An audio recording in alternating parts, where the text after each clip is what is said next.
So I wasn't too anxious about being up here until I saw my family sitting here. Now the pressure's on. Thank you all for being here. If you were expecting Reverend Roger and you were coming here to look forward to hearing him speak, I apologize for disappointing you. But he is here in spirit. He and I collaborated on this message. So he is here not just in the story, but he's in these words as well. And he'll be here a little bit later too, I'll mention him. But I couldn't imagine speaking today without talking about, or just mentioning at least, Uvalde.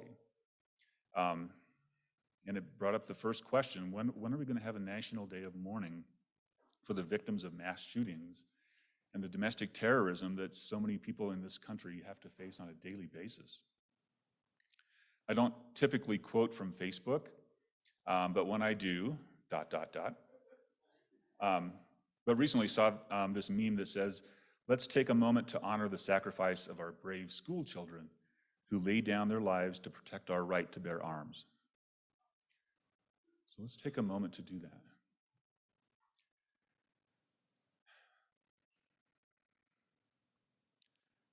And I'll try not to be emotional. But you don't want to see that.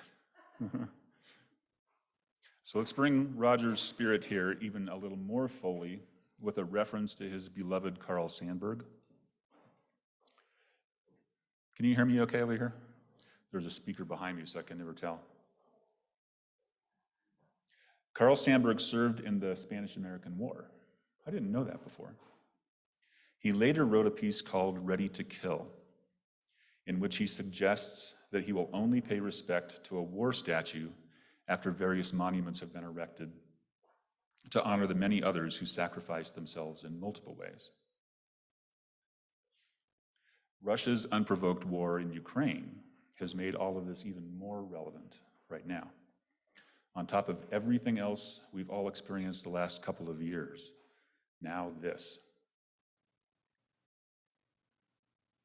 Imagine how different the various experiences of warfare are now, there or in Afghanistan or elsewhere, compared to, say, during the Civil War. Just imagine for a few moments. We'll talk about a few of those things. In the mid-1800s, the circumstances of a person's death were thought to indicate much about the nature of one's afterlife. So a good death meant passing at home, surrounded by family members and friends, and one hoped to reunite with all of them in heaven. The Civil War, though, upended all of these Christian notions of the proper way to die.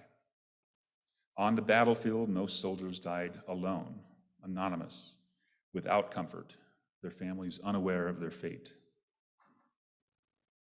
Today, our government provides services for surviving veterans and their families, but it took the mass casualties of the Civil War to bring about this standard. The 4-year war that was the Civil War, that claimed 2.5% of the American population.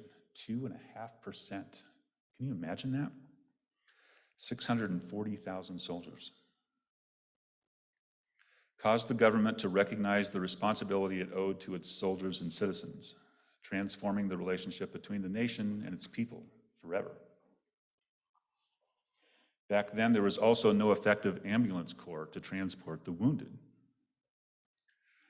As late as August of 1862, a Union division took the field at the Second Bull Run without a single ambulance. After numerous pleas to the government by public health advocates, such as Henry Bowditch, an ambulance corps was finally established in 1864. Also, there were no federal hospitals providing comprehensive care, like we see today. Wounded soldiers who were lucky enough to be rescued were taken to hastily established field hospitals that were constructed on an emergency basis. Volunteer relief groups, such as the U.S. Sanitary Commission, organized medical aid, while individual medical professionals, such as Clara Barton, a Unitarian, bravely took to the battlefields to care for those who were wounded. In the Civil War, soldiers did not wear dog tags or have really any system of personal records. Hundreds of thousands of bodies remained unidentified, leaving families with no knowledge of how their loved one died or where they might be buried. When officials did attempt identification of those bodies, it was often unreliable and resulted in live soldiers being recorded as deceased and dead soldiers as being marked as only slightly wounded. By World War I, soldiers were wearing official ID badges. There was also no official system for notifying the next of kin. If a body was identified, a fellow soldier might take it upon himself to write to the family of the deceased, explaining how their loved one died and offering words of condolence. In the spring of 1865, Clara Barton established the Missing Soldiers Office in Washington, D.C. That organization eventually helped provide information for about 22,000 soldiers who would have otherwise remained unknown. There was also limited technology available to preserve the war dead for proper burial. With so many families requesting that the bodies of their deceased loved ones be transported home, preservation methods had to evolve beyond simply keeping a body on ice. When the use of arsenic in embalming fluid became widespread during the Civil War, the medical department of the Union Army set up battlefield embalming stations to put this chemical advancement into practice. This allowed bodies to be preserved for the often long journey home. Again, just imagine what that would be like. Instead of the rituals, instead of the care that we see now, all these things were happening on kind of an ad hoc basis. Back then, there were no national cemeteries at Arlington, at Gettysburg, or anywhere else. Since there were no federal provisions for burying the dead, responsibility for clearing a battlefield of dead bodies fell to individual units, volunteer organizations, even civilians. It was almost 2 full years after the end of the Civil War before Congress finally passed formal legislation to establish and protect a vast system of national cemeteries. Finally, there was no Memorial Day. It wasn't until the burial of many Union and Confederate soldiers after the Civil War that Decoration Day rituals began to spring up. It wasn't until the spring of 1868 that General John Logan officially designated May 30th, quote, for the purpose of strewing flowers or otherwise decorating the graves of comrades who died in the defense of their country, unquote, and Memorial Day as we now know it was established. So it's a little bit of the history comparing what war is like now and what it was like then. I want to stop for a moment and is everybody familiar with Pema Chodron, the Buddhist nun and writer? I want to read this a couple of times, this quote from her. As human beings, not only do we seek resolution, but we also feel that we deserve resolution. However, not only do we not deserve resolution, we suffer from resolution. We don't deserve resolution. We deserve something better than that. We deserve our birthright, which is the middle way, an open state of mind that can relax with paradox and ambiguity. So just that last line again. We deserve our birthright, which is the middle way, an open state of mind that can relax with paradox and ambiguity. This is a paradox of the human condition in lots of different ways. With the therapy clients that I see, I often talk to them about that kind of seductive allure of holding on to the question, why? Why am I like this? Why am I doing these things? That pursuit assumes that an answer exists somewhere, that it can actually be found, and that if it's found, that discovering it will change things. In most cases, of course, that doesn't happen. An explanation of what is happening can be quite helpful, but that's not what I'm talking about. I'm talking about that determined effort to figure out why I'm like this. So that paradox exists throughout UU history as well. There's a long-standing tension in UU history between what to do and how to think about war. There's a strong peace-oriented trend, of course, but at the same time, 3 of the recent secretaries of defense have been UU members. I didn't know that either. Over time, that tension has been characterized as a matter of pragmatism versus pacifism. If you'd like to know more about this, I encourage you to look up an article in UU World magazine called Embattled Faith. It provides a really comprehensive history of this whole tension. Reverend Cynthia Kane, a UU Navy chaplain, explains how she reconciles the tension in this way. She says, "To do the work of peace, I must understand the making of war. To do the work of peace, I must understand the making of war." So that's partly what I want to kind of emphasize today, is that tension between the political stances we can take on something and recognizing the humanity of the individuals who are tasked with carrying out those political decisions. Which brings us to Memorial Day. And of course, it's not just a 3-day weekend. It's not just an excuse for a picnic or a party. It's not merely the beginning of summer. It's not a date to circle on the calendar with the words "pool opens." It's not a reason to explore sales, no matter what prices are being offered on the cars, the patio furniture, the appliances. So what is it exactly that we are being asked to memorialize on Memorial Day? On one level, of course, this seems embarrassingly simple and self-explanatory.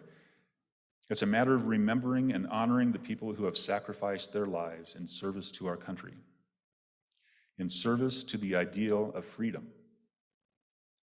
And perhaps that's enough. On even deeper levels, though, I think we're called to consider and contemplate what some of those words really mean. Words like sacrifice. One definition is that it's an offering to a deity on an altar. Is that what is meant? I don't think so, but we could explore that in another message. We could spend a long time doing that. Another definition is to suffer the loss of, to give up, renounce, injure, or destroy, especially for an ideal belief or end. It seems more fitting. Service, of course, is often defined as contribution to the welfare of others. What is country? What does that mean? We're in the midst of a great struggle to determine exactly what that is, what that means. Freedom. It's another huge, muddy, and complex kind of construct. What does that mean in general? And what does it mean to you? And especially with these mass shootings, have we fought for the freedom to take away the freedoms of others? Is that what's going on? Whatever the case, what is known is that those who experience combat often don't feel understood.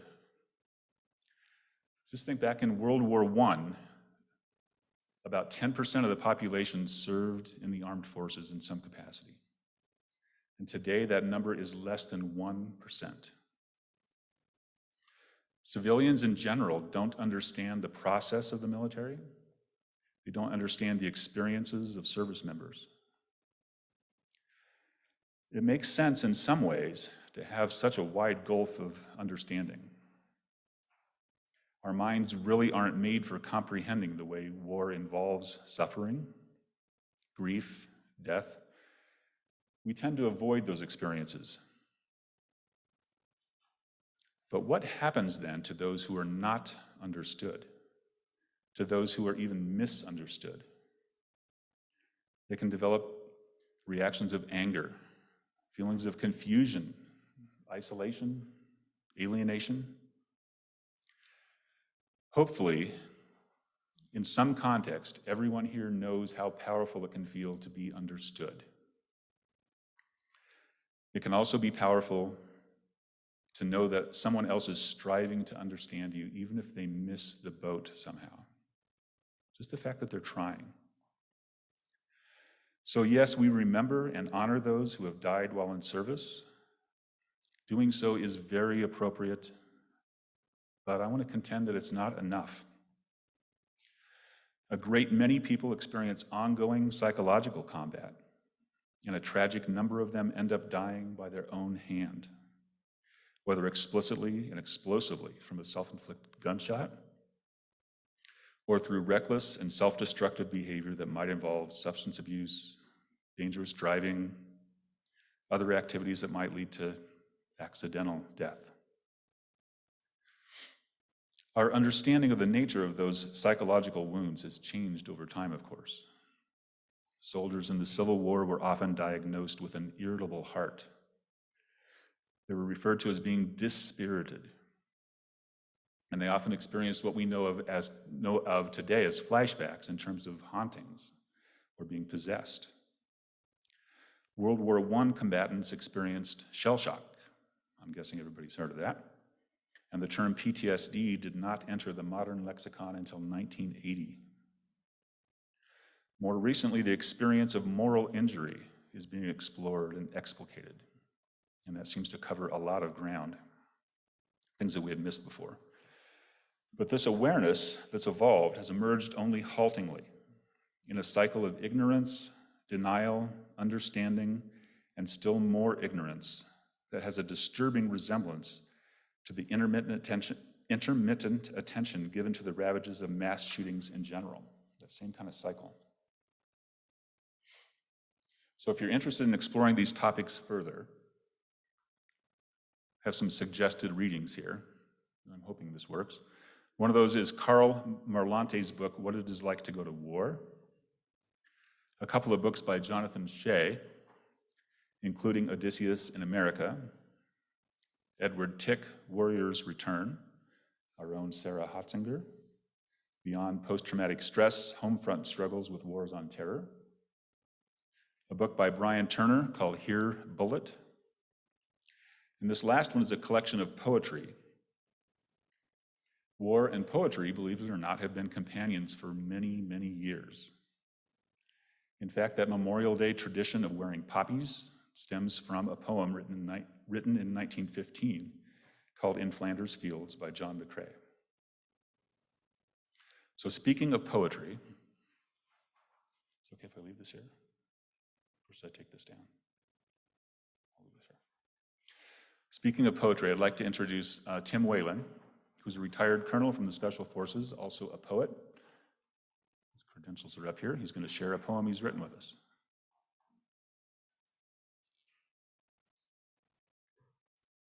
Thank you, Justin. Everybody hear me okay?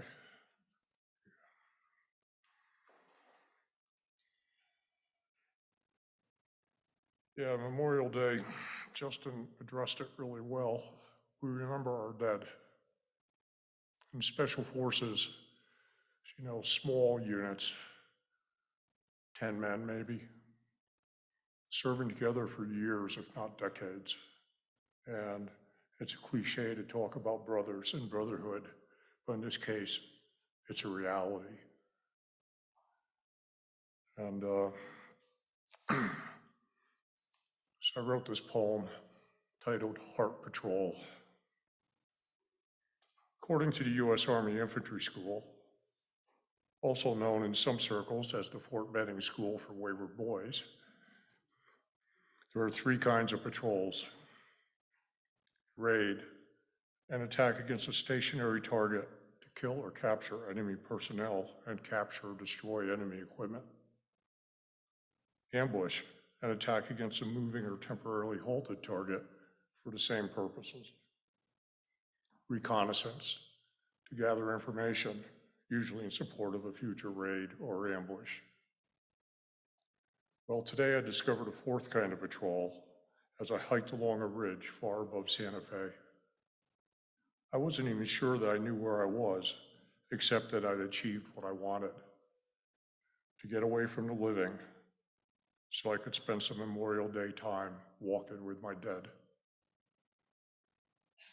Suddenly, as I walked, remembered, felt, There they were, soldier wraiths coming out of the trees, seen and unseen at the same time. They wore uniforms without insignia or rank or name tags. Their familiar faces were uncannily still under fresh camouflage paint. Mike, Fergie, Brad, Mike, Tony, and all the others. And their eyes, where were their eyes? I couldn't see them. But as I moved, they moved too, took up positions in a tactical formation around me. Their weapons at the ready, we continued along the ridge. And I heard, not a voice as there wasn't a sound, but still I heard, knew their words. You're in no danger, sir. We've got your back, just like we always did. On Memorial Day 2017, in memoriam, Chad, Mike, Brad, Fergie, Mike, Tony. Special Forces regimental motto, de oppresso liber, to free the oppressed, that they lived for and died for. Thank you.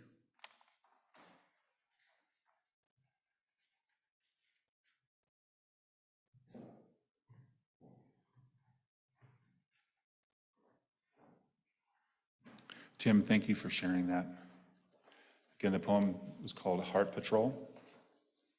I just want to emphasize that title again, Heart Patrol. It goes back to that human understanding, not just remembering, not just memorializing. So what to do on Memorial Day, since we're not going to those sales? In many ways, supporting veterans who live is a way to honor and remember those who have died, especially if the focus stays on those who didn't come home. And this leads to the distinction between Memorial Day and Veterans Day. Remembering the dead on one hand and honoring the living on the other. And that's appropriate, though the holidays aren't as distinct as they sound. As author Viet Thanh Nguyen writes, to live was to be haunted by the inevitability of one's decay, and to be dead was to be haunted by the memory of living. I think Tim's poem beautifully illustrates this blurring of those states of being. So this isn't really necessarily an immediate kind of to-do, but I believe firmly that the Unitarian faith and tradition has much to offer veterans. So many service members have had their understandings of the world literally and metaphorically just exploded. The UU faith offers a way for them to start putting those pieces back together. Another way is to support organizations that remember and honor those who have died and empower those who are still living, who have served. One such organization is called Huts for Vets. It's a great organization, and that's where Tim and I met, actually. It's kind of, in my mind, this magical melding of different modalities. It's not really treatment, but it sure is therapeutic. There's lots of hiking. You go on these 10-mile hikes with groups of like 10 veterans. There's being immersed in nature, that Japanese concept of Shinrin Yoku, or forest bathing. There's the social support, the camaraderie, contemplative solo time, and then the reading and discussion of literary and philosophical texts, which is remarkable.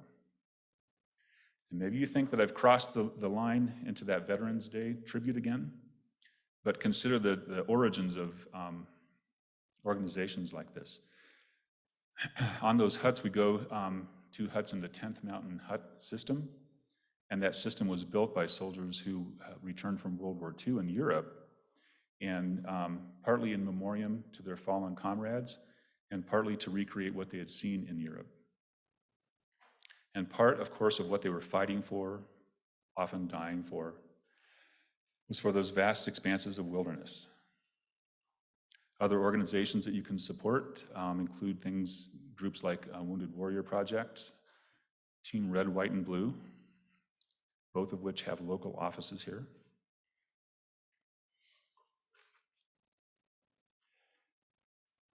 Whatever you do, please stay mindful of that fact that, of course, there's room to focus on the political aspects of warfare, but in doing so, we miss the person. We miss the person experiencing the effects of those politics. So going back to that Pema Chodron quote, as much as we might want certainty and resolution, it's important to sit, especially with veterans, to sit with ambiguity, to listen, to seek to understand. You might be wondering how all of this fits with our UU principles. For me, it matches all of them. And I invite you to take a look around at these banners or to look them up if you're at home and determine for yourselves how they might fit, how they do fit. However you choose to remember those who did not come home, I know we'll all be dreaming of a day when war will be no more. Thank you very much.